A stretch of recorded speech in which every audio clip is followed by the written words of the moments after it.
Okay, there we go. Oh, hi. Okay. Oh my gosh. You guys told me my door is open over here. Oh, okay, hi. Hi, everyone. Welcome to Crush My Cookie. This is the official Crush My Cookie is back. Been shouting it from the rooftops, seen some posts about it, and you're here, and I'm so glad. And this is like an awesome show where I usually have sound effects, and I'm hoping you can hear them. Okay, we're gonna test it out. We're gonna test it out, and then we'll like officially get started. Yay! Can you hear that? I need y'all to let me know if you heard that sound, and then I know that you're here, and that we're good. Okay.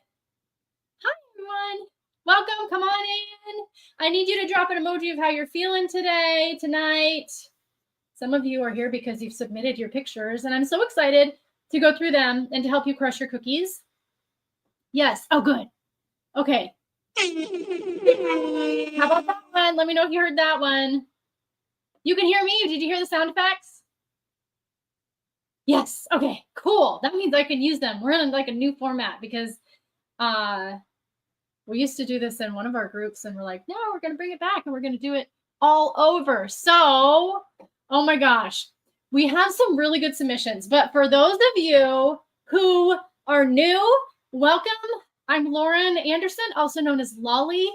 I've been doing cookies for a long time, and I found cookies because of my youngest son, and he was in the hospital and I needed an outlet, and my mom showed me cookies, and then I knew that if it helped me, it could help a lot of other people. I love food. I'm a foodie. I love baking. My daughter now loves to bake. And if you're here, then you probably do sugar cookies. And there's a lot of stuff in our feeds and things that go around where we see all these perfect cookies, or we're like, oh, I wish I could make that. Or we share cookies with people and they're like, oh, they're so great, they're wonderful. And you know that there's something that's like, okay, but who's going to tell me the truth and like not be offended? I'm not going to be offended. Or maybe you're like, I'm not going to be offended. I just want some real feedback.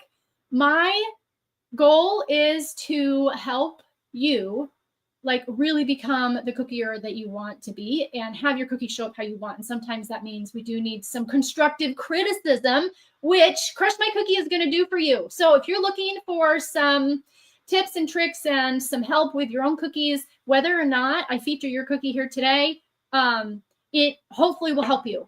We usually have questions. We talk a lot about cratering. I've gotten that question a million times.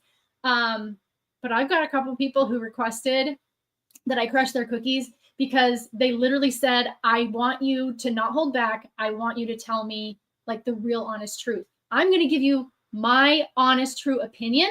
You know what's so funny? So Preston and I, we were watching a show last night. We got back from so he's a CPA. Little story real quick. He's a CPA. Tax season is starting. Okay. Reminder for anybody who needs to like get their taxes going. Okay. April 15th is coming, but for those business owners, tax season is also coming. Anyway, we took a family trip to connect before tax season starts because it's usually really intense and busy. And so we got back and we're so tired, and we're laying in bed, and I better get to the point where I'm going to forget it. We're watching the show. I can't remember what it was called. It's a movie. It has Julia Louis-Dreyfus. It's new on Netflix and it's really good. But the big thing in the movie was that the spouses, the husband and wife, were just trying to support each other, and they weren't like 100% honest with each other about feedback, right?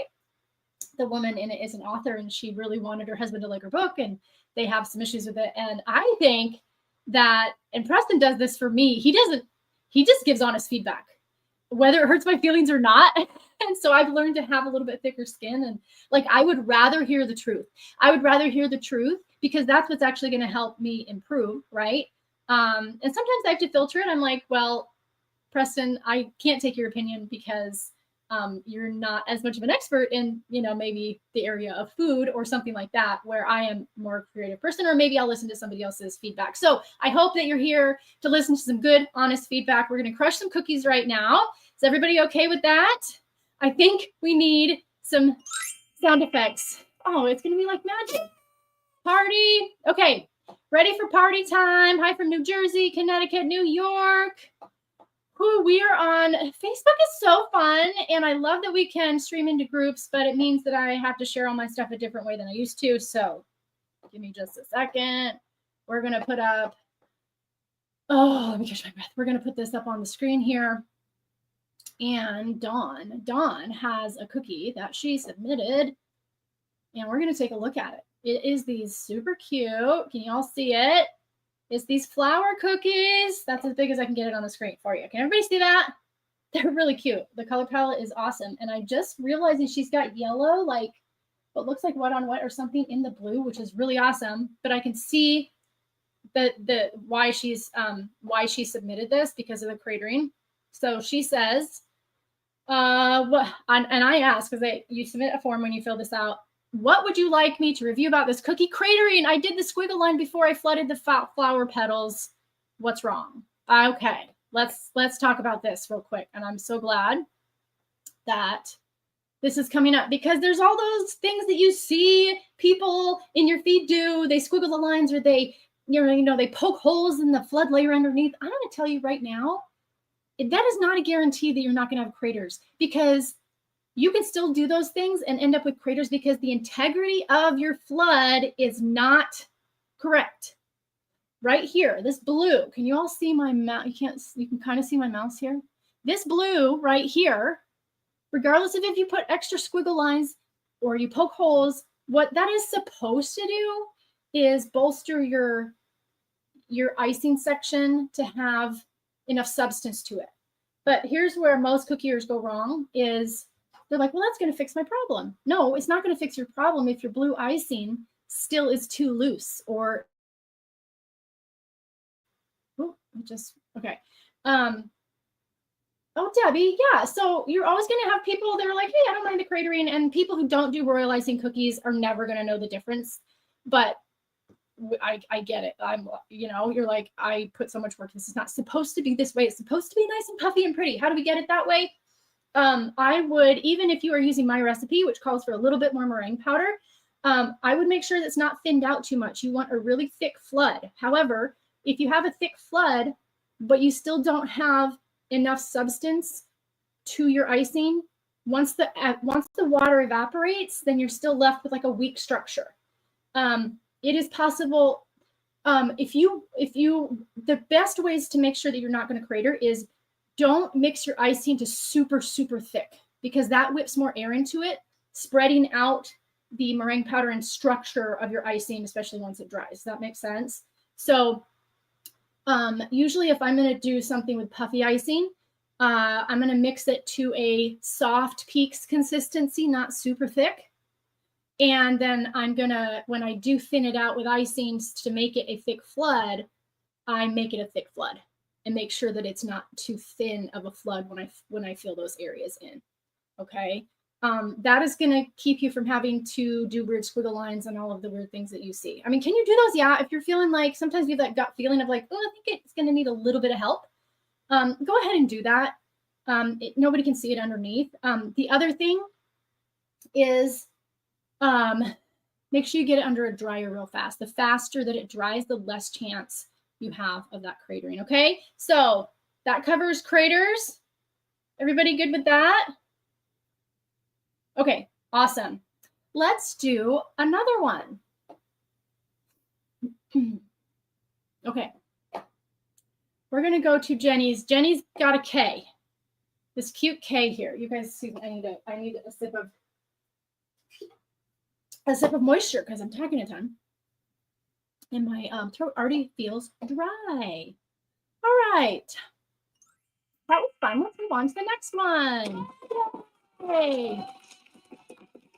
Let's crush this cookie for Jenny. And Jenny asks, oh, what would you like to review? The K, it's a transfer, and I struggle with making them look smooth and not showing the outlines at the corners. Okay, so if you wanted to not have these outlines showing at the corner, if you can see here, here's what you need to do. Even with a royal icing transfer, you need to have, if you're going to use an outline and a flood, I would actually recommend one consistency.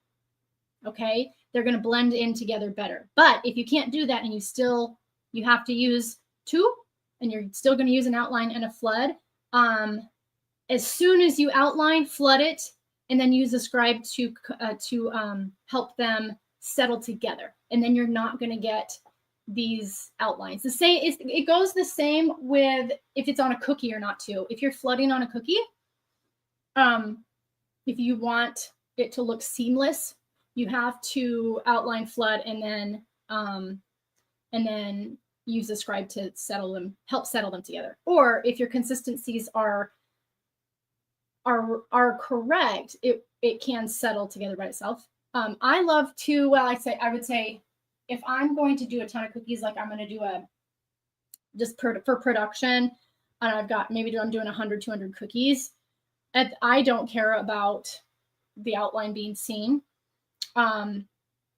That's usually when I'll make sure I mix a thinner flood so that I don't have to go back and do a scribe.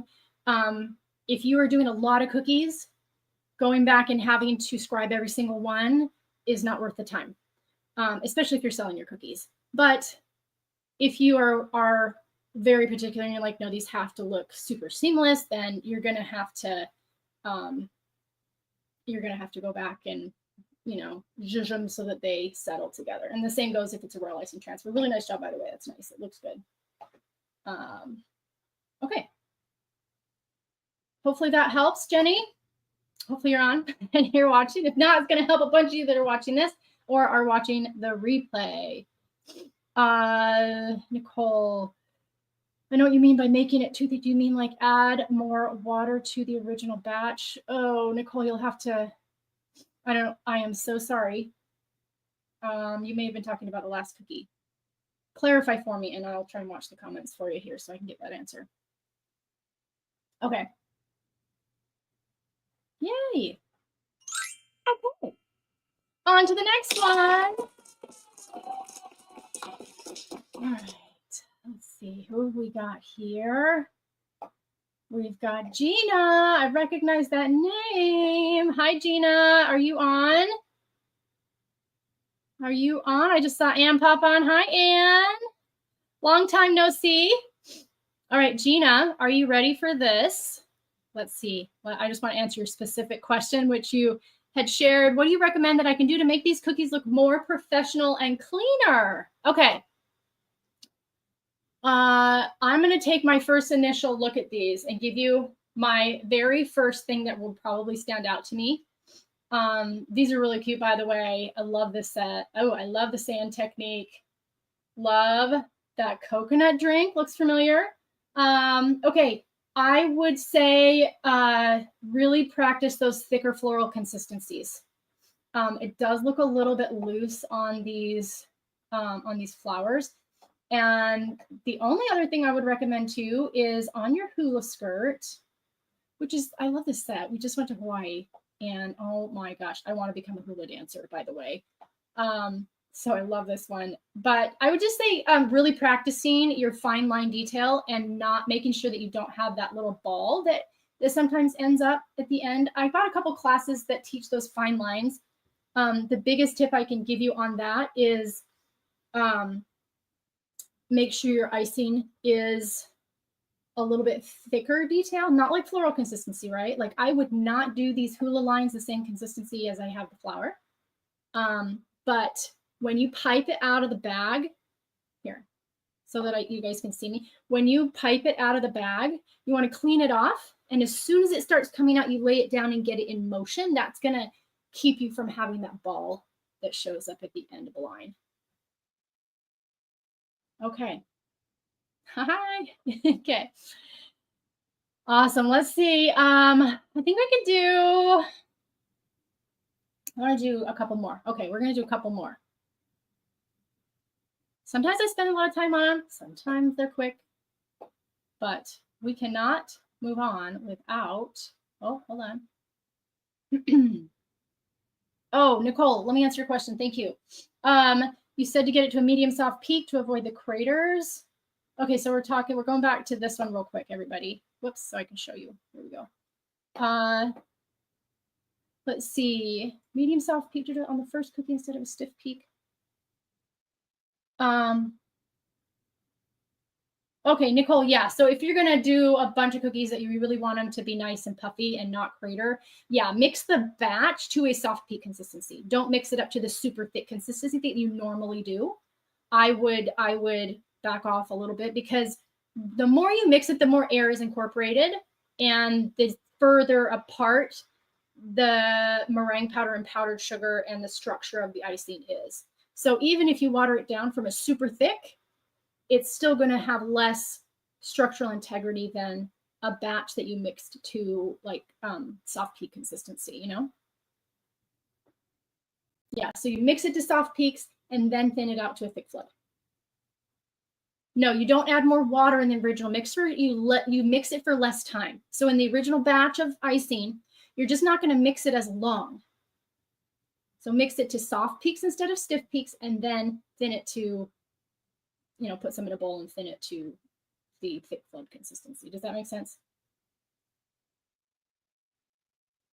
I am hopefully, it's on my docket, guys, and I'm trying really hard to get a royal icing consistency masterclass. It's probably going to be a multi-part thing. So, because I have a lot of you where it's like these nuances of, well, how do I mix it to the right consistency? And it does, like, the original batch can affect things. And there's so many other things with like royal icing consistency that I want to teach. And I'm working on it. Okay. Okay. Let's go to our next one, which I saw this, and then I saw the question that Danelle is asking. Okay, these are, she's got airbrush going on. It's such a cute little pair of dungarees. Okay, Danelle is going for a vintage vibe with this little denim romper. She's asking, is there anything I should have done differently? I'm not a seasoned artist, and I just started doing these type of cookies about 5 months ago. Can you, just making sure y'all can see it. And like my daughter, I find it extremely difficult to gain followers, paid customers, etc. What I see and what someone else sees is two different things. True. When critiquing my cookie, please do not sugarcoat anything. Give me the brutal, honest opinion. Maybe cookies are just not my thing and I need to go back to my day job. No, well, keep your day job until we get you to more sales. But here's what I would say. I think my honest opinion is that you're being very critical of yourself. These look excellent. I'm not going to lie. If you want me to get super nitty gritty, okay, if you're posting pictures and things to get, you want more followers, and which leads to more paid cookies. Your airbrushing is phenomenal, by the way. You've got a really cute vibe going on, like really nice piping work. I would say is photos. Okay. So people want to see sexy pictures of cookies. If you've got, like, I don't know how many photos you're sharing when you do share. I would say you want multiple angles, video.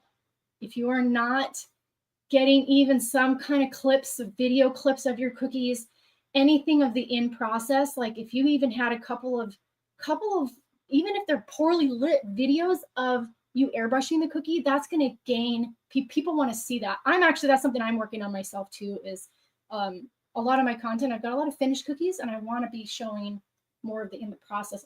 My in the process stuff happens in my classes and inside my membership, and I'm trying to show that more front facing. I know that will help you. Okay. Go take more of a look at other cookiers whose photos you like, and then emulate that.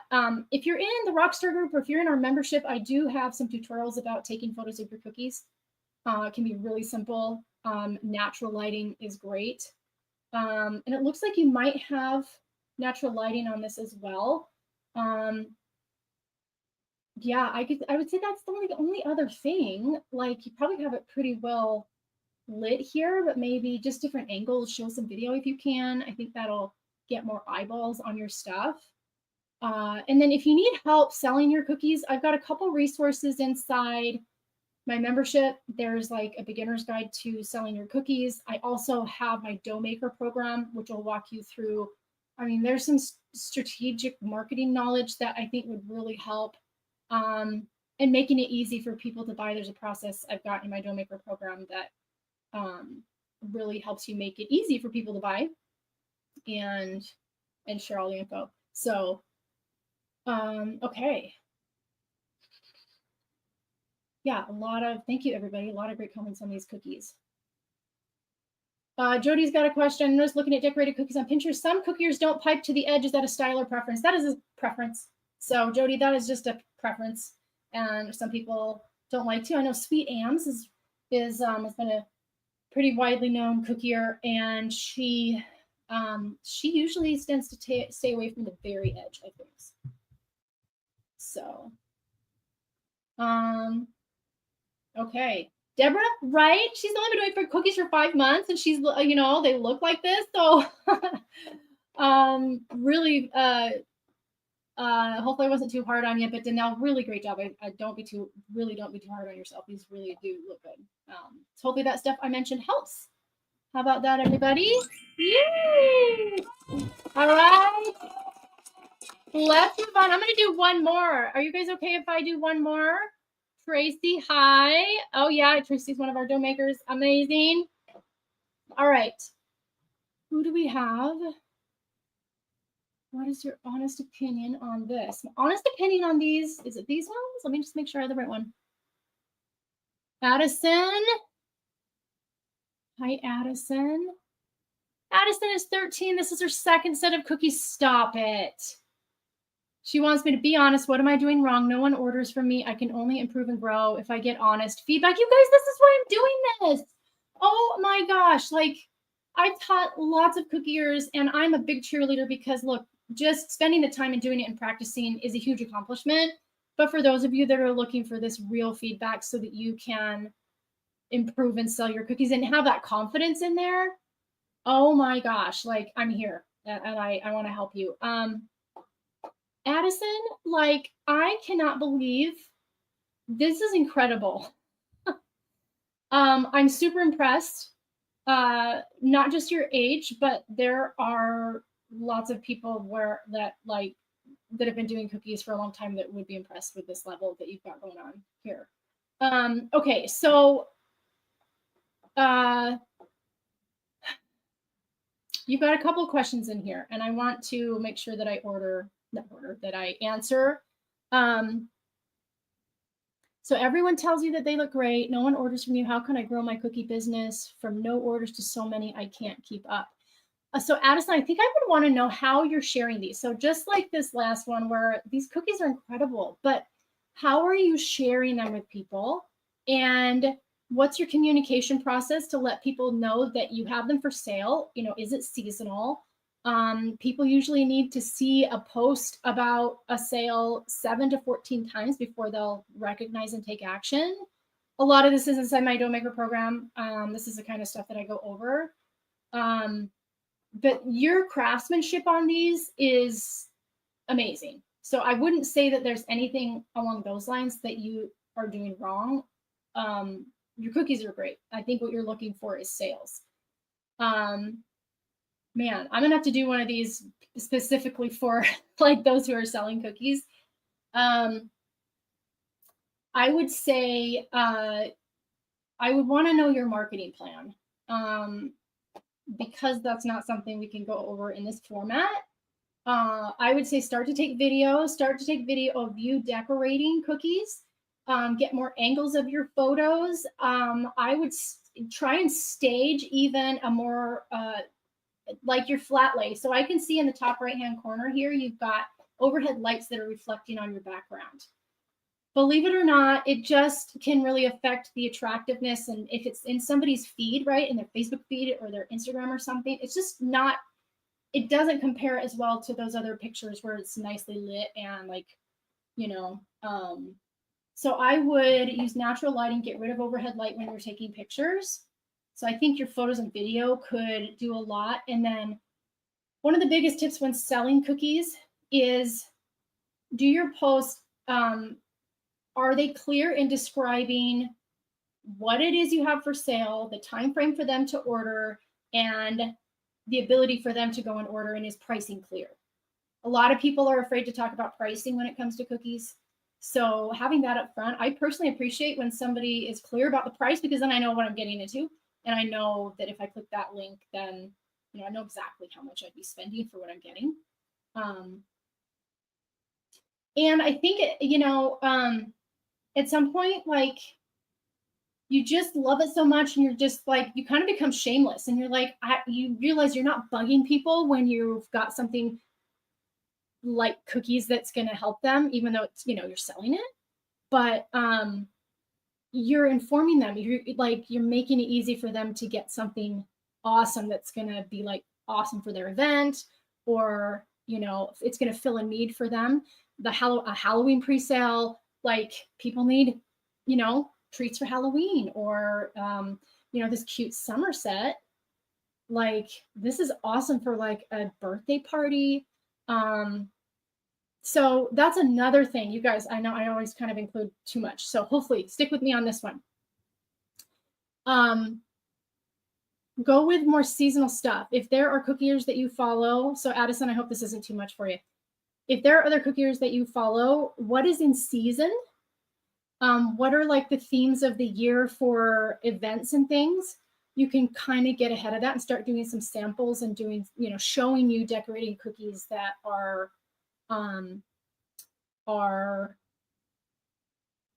people in your local area are, interested in. So I don't know if that helps. Hopefully it does. Okay, Addison, I'm so impressed. Hopefully those photography and visual tips help. And make sure, I don't know if it says that you're in our group or not.